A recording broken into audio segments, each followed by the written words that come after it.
Welcome back. We're now in chapter 31 of the book of Numbers, and I've titled this chapter The Destruction of Midian. The Destruction of Midian, because at the beginning of the chapter, God sends Moses to put together an army that will go against Midian and destroy it. Why? Because when you go back to the book of Numbers, in the middle of the book of Numbers, it tells us that the Midianites hired Balaam to come and curse the children of Israel. Now God is ready to revenge. And so the tribes send 1,000 soldiers each, and that makes up the 12,000 soldiers. And what's interesting was that Moses also sent Phinehas, son of Eleazar the priest, to go with the soldiers. That's right there in verse 6. It says, Moses sent them into battle, 1,000 from each tribe, along with Phinehas, son of Eleazar the priest, who took with him articles from the sanctuary and the trumpet of signaling. And that means that God always sees the spiritual presence. The presence of the priest represented the spiritual presence, and that God saw as a means for which victory is won, as opposed to just the physical. So they go to battle, and they also kill Balaam, the prophet. Remember Balaam the prophet, the one who the donkey spoke to? He was also killed in that raid. And the advice that Balaam gave the Midianites was that even though he could not curse them, if they paraded the girls and got the girls to invite them to the feasts, then it would be easy for them to be misled. And that's exactly what happened. And you can read this also in the book of Revelation chapter 2, and also in the book of Jude, and in the book of 2 Peter. All right.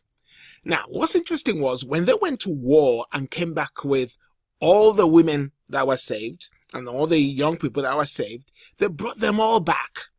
And Moses said, no, all the women that have slept with the men and all the boys must be eliminated, must be killed. But everything else must go through a cleansing process. That included the women they were going to keep, who were the virgins, and also all the soldiers that went to war had to be cleansed. And the gold and silver and whatever else metals can or has to go through the fire to be cleansed. And everything else has to go through the water of cleansing. And that happened as well. Then, to divide the spoils accurately, God told Moses this is what needs to happen. From the share of the soldiers that went to war, 1 in 500 must be given to Eleazar and his household. And from the Israelites' half, 1 in 50 must be given to the Levites. In that way, everybody shares in the plunder that the army brought back. And then finally, this is really cool. The soldiers who went to war, the commanders of the army who went to war, they realized that when they counted themselves, not one was missing. So no one died. All 12,000 went to war and all 12,000 came back. And they said, we want to give God a gift because he saved us from going to war and returning, and nobody died. I just think that's so awesome that we should remember one of the reasons why we give to God is because God has protected us, he has looked after us, and he has cared for us. We give out of love. All right, that's chapter 31. Going over to chapter 32, this is another really awesome place in scripture, because right here the Reubenites, the Gadites, and half tribe of Manasseh, they came to Moses and Eleazar and they said to him, you know what, we have huge amount of flock and huge amount of cattle, and we want to stay over on the east side. This is the land they took of Bashan and Og, the kings of the east side of the Jordan.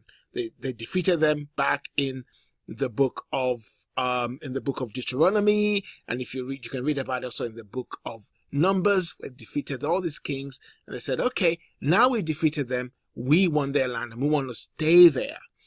So Moses was quite upset with them and said, you know what, this is what happened when God sent some of your forefathers to go investigate the land of Canaan. They came back and they discouraged people. Now, what you're asking is going to discourage people from entering the promised land, because they're going to be thinking like you and desire to stay in the east side of Jordan. But the Reubenites replied, and the Gadites said to Moses, no, we are not trying to cause any rebellion here. We just want to stay in that land. Okay, so allow us to build a nice city for our children and our cattle to stay in, and we will lead the charge. We will lead the charge to conquer the land of Canaan. So Moses agreed with them. Then he did something which I want to ask you a question about. Moses ordered Eleazar and Joshua to give them the land. Now, here's the question. Why would Moses, in verse 28, order Eleazar and Joshua to give the land? You know why? Because Moses is not going to enter the promised land, and the land will have to be shared out by Eleazar and Joshua. All right, I'll see you on the next lecture.